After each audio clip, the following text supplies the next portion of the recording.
भीमाशंकर हे पुणे जिल्ह्यातील खेड तालुक्यात सह्याद्री पर्वतरांगांमध्ये वसलेले एक महत्त्वाचे धार्मिक व पर्यटन स्थळ आहे.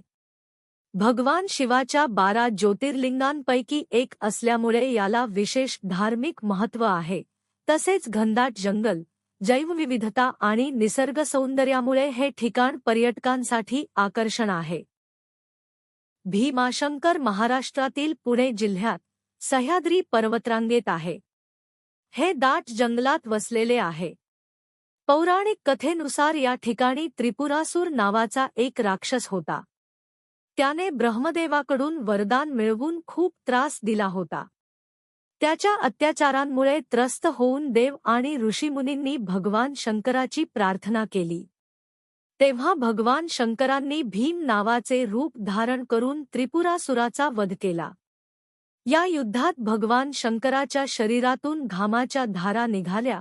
त्यातूनच भीमा नदीचा उगम झाला. याच ठिकाणी भगवान शंकरांनी विश्रांती घेतली आणि तेथे ज्योतिर्लिंगाची स्थापना झाली, जे भीमाशंकर म्हणून ओळखले जाते. येथील निसर्गरम्य वातावरण खूप सुंदर आहे. धार्मिक महत्त्व. ज्योतिर्लिंग भगवान शिवाच्या 12 ज्योतिर्लिंगांपैकी एक.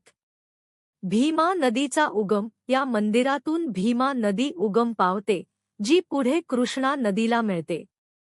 मंदिर वास्तुशैली. प्राचीन नागर शैलीतील वास्तुशिल्पीय नमुना. भौगोलिक व नैसर्गिक वैशिष्ट्ये.